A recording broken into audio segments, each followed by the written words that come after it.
So, without further ado, I give you the anti-American movement, the anti-machine, the vegan straight-edge warrior that he is, Dan the Outlook motherfucking Lozzi. Give him a round of applause.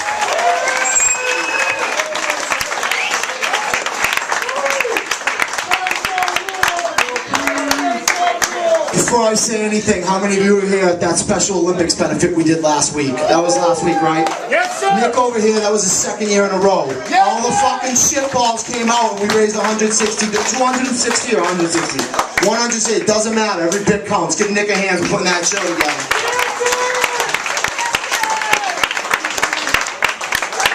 And thanks to Rick for putting this together, Joel, and all the bands that played here tonight. And go to the Ruction table right next to the Outlook table. He's got all the European bands. That's Ruction Records, who sponsors everything I'm doing over in Europe. And Sean, he's a boatload of knowledge. Every time I have a problem overseas, I come to him. Give Sean the biggest round of applause here. Go check out what he has, even if you don't want to buy nothing. And last but not least, before I begin my little rant, somebody asked me what I thought of the Bruins today. I said, not much. I know they did a commercial where they told kids not to bully each other, which was kind of hard for me to take seriously, because we know what happens at hockey games. It's mostly fighting. You know what, guys? When the adult world takes this shit seriously, I will take this shit seriously. If I see 3-year-olds fighting and pulling hair and crying, I let them do it, because the adults are saying it's okay to fight. So that's where I stand on that. A band's about to play, an old bunch of friends of mine. They're named For the Glory. I don't know if any of you heard of them. They're coming up next. Now my boy Mike was up here, and I completely forgot to shout him out when I was on the stage up here. Where are you, Mike? Wherever he is. Mike Colford. Sorry, Mike, I forgot last time. This time I finally give him a shout out. Give him a hand. And listen, I'm going to dedicate this next story to him and Josh, and it pertains, and hopefully you all like it. They had a Memorial Day parade in my town a couple days ago. I grew up in that town right over there, next town over. And someone asked me if I was going to the Memorial Day parade. I go, the parade? That's interesting. You know, I remember a time growing up in this town and they had parades.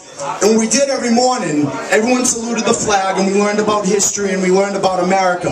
No one asked me my opinion. And I'm okay with that. It was, this is how we're going to do it. Because we're not like the Russians. I'm like, I'm cool. You all know I'm a freedom fighter. I went by it 100%. Now I'm older, and I go down this same street where the parade's going to be, and I see something. Now I know many of you are sick of hearing me say this, and you think I'm starting to lose my mind, but I'm not going to stop bringing this up, because it's one of the biggest privacy issues in this country right now. I see 2 surveillance cameras right in the town where I grew up.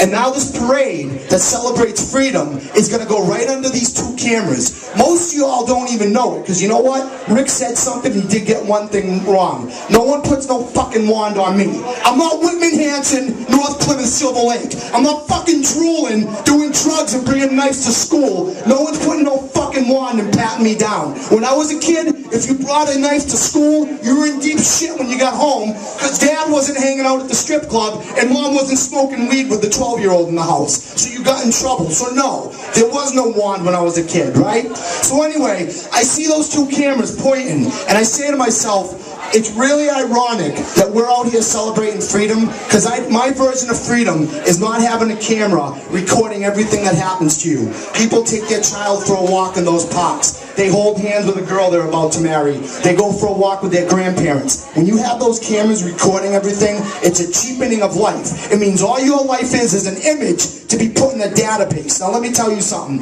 Whenever I bring this up, you know what comes next. Dan, and they did it last night in Dorchester when I spoke at the punk show. All the punk kids. Dan, it's the police state. It's the New World Order. I go, no, it's not.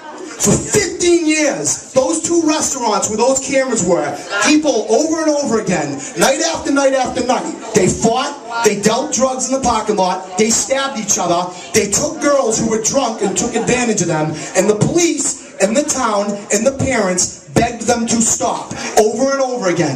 It took 15 years before they put those 2 cameras up, and they're pointing right at those 2 parking lots, right at the parking lots where this happens. What's my point, guys? There are people in this world who want to take your freedom away. I don't doubt that at all. But you know what? I think the people are doing a lot to help those people along. And we're shooting ourselves in the foot right now where we can't even behave or go to school. And you know what I say? A lot of kids that see those cameras everywhere, most of you kids don't even remember when there were no cameras at all in the Hanover Mall. I remember that. I remember when there were no surveillance cameras in Kingston. We did this to ourselves, okay? So start taking action. Start thinking for yourself. We're blaming everyone else for this. Sometimes I think it's the people. Because you know what? At the punk show last night, I love those kids, but they're drunk as hell. They're giving the middle of the finger to the system. They're half listening to me. And I go, you know what, guys? To me, the biggest poison here is alcohol. And I'm not trying to go on a straight edge rage or anything like that. But guys, you're so incapacitated, you couldn't even round yourselves up if you wanted. The reason I don't touch that alcohol, because I believe it is one of the #1 distractions in this world. It's the thing that everyone has to have in their hand, and there's something wrong with them. See, here's the thing, life is very short things. I do believe we're here for a reason. I believe in the afterlife and all that. But as far as this life, we don't know what's going to happen tomorrow. You could lose a grandparent, you could lose a loved one. You see those kids that got kidnapped out in Cleveland, you can steal a child and murder that child like it is nothing. There are people that will do that and think nothing of it. I want to be in the ball at all times. I'm not wasting one fucking ounce of fucking my time on alcohol. But I will tell you this. There is one exception. If Budweiser and Busch and Miller, if they want to have me come over and hang out in the pool by the girls all day and not have to go to work and share some of their millions of dollars, because I destroy myself every morning at the warehouse. I owe Budweiser nothing. I owe Coors Light nothing. If they want to go to work for me and let me hang out with the pool and give me some of the money, I'll gladly break edge and drink their beer, but I don't expect that to happen anytime soon. Number 2. There was an incident that I saw a couple days ago, right? And I started talking about it on the internet, and some people, you know, I've been talking a lot about what happened in the marathon. And whenever it comes up, I hear another thing. I hear Boston Strong, Boston Strong, Boston Strong. I got a better slogan. Instead of Boston Strong, they should make a t-shirt that says, Boston throws its trash all over the ground during St. Patrick's Day. I think that would be a good slogan. I'm hearing a lot of talk and a lot of fucking propaganda right now, and I hear from people who I know turn around and they do damage to their neighbors. If you care about freedom, if you care about Boston and all this other stuff, then act like it. Treat people. You know what, guys? You know why I don't go to them strip clubs? Because that's someone's daughter up there. I know no one gets it. No one gives a fuck. You've got to stop thinking that way, because you wouldn't treat your own little sister. You see what happened on the news out in Foxborough? A girl got beat to fucking into a coma by her husband. And what happens? The news takes the picture of that woman and they put it on the news. It's not bad enough that she got the hell kicked out of her. Now her picture's going to be on the news. Oh, it doesn't end there. With all the pollution we got in this earth, they send a helicopter over to the house. So now they've got a helicopter flying over the house, showing an image of the house. So not only did she get beat up, she might not live. She's embarrassed. I'd be pretty embarrassed if my husband beat me up that bad. Now her picture's on the news for everyone in Massachusetts to see it, and they got a bird's eye view of her house too, so you can see what her house looks like too. I think that's kind of fucked up, and I think with all the pollution in this world, the fact that they even have a license to send those cameras up is pretty upset. I've had about 5 people tell me today, they go, Dan, you look pissed off. Dan, you never smile. You know what? When you were young, there were teachers and dads and coaches, and they didn't smile either. They called you a wimp. They said, stop acting like a girl, and I'm talking to the men right now. They degraded you to make you do things that you knew were wrong, and that was the example of a male role model, and no one told them to smile. They got away with it. Stop worrying about whether or not I'm smiling. There's way more problems in this earth. I'm the least of your worries. I'm a pretty easygoing guy. It's those other dudes that were teaching you that shit when you were growing up that you got to worry about. So listen, I only got another couple things to say, right? Don't worry about that over there. This is how we do it at Bogarts. Just so you know, when I have literally 300 kids and they're all 14 years old at like a Weymouth Knights of Columbus show, they're dead silent. You get 50 people that are adults, they just can't handle it. So people are going to talk over me, don't worry about it. Okay? So before I give you this last little story I got for you, right? Go to my table again. I know most of you seen the website. It's www.theoutlookspeaks.org. Take one of those pamphlets, and again, guys, I want to let you all know something. I don't look for shows anymore. Unless I'm on tour, I don't ask to be on them. I don't make phone calls. People come to me. So if you come to a show and you see me up here and you're not into what I'm doing, I'm not the one to talk to. It's the promoter. They hit me up left and right. Again, look at Sean's table. Check out all the bands that are playing here tonight. I appreciate all of them for coming out from all the other states. What's up, Keith? I already saw Keith. I got him right at the beginning. Sorry about that, Keith. So listen, right?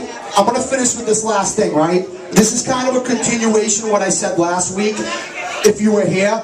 Some of you misinterpreted something I said. If you know now, it's totally legal for an underage girl to get the day after pill without her parents knowing about it. Now, I came out and said that was fucked up. I know in 2013 it's totally normal, but if I have a 12-year-old kid, I want to know if the guy at some dude at CVS is giving her that day after pill. That's my right to know. Now, this turned into this whole fucking discussion about women versus men shouldn't be involved in this. You guys missed the point. It doesn't matter if it's cigarettes, a birth control pill, a day after pill, pornography, or alcohol. That is a child. That's my kid. It's not up to someone else to give that kid that shit, right? And what I'm going to close in saying is this. I am ecstatic. I'm excited because I used to get the middle finger a lot when I said this. And there are people in here today that are going to be pissed off when I say it, just let you know. But for the most part, people are finally getting where I'm coming from. I'm sick of the right-wing, left-wing bullshit. You are Catholic, so you have to hate gays. You're an environmentalist, so you can't acknowledge that maybe the EPA does overextend their powers. Why can't it be both, right? And what I've said is this 1,000 times. There is nothing wrong with being against abortion and being against rape and sexual assault. We've got this idea that it has to be one or the other. I think they're both disgusting, and I don't belong to the right wing or left wing that wants to manipulate you to pick one thing or the other. You can see when the political parties are doing fucked up shit on both sides, and you don't have to pick one side or the other. It's like Jesse Ventura said, these two political parties are special interest groups, and their names shouldn't even be on the ballot. So if you see something wrong, say that it's wrong. Don't worry about what your political party says, okay? Listen, I got new Outlook shirts and stickers coming out soon. We're printing them up. Everyone's asking for them. I'll get them out soon. And again, yo, thank you. We got some, my shirts are pretty brutal. You know they got a pretty brutal message on the back, they're hard-hitting. But for the first time ever, me and Chucky Sweets are putting together kind of a light-hearted shirt. Chucky's gonna draw Voltron, right? Remember Voltron?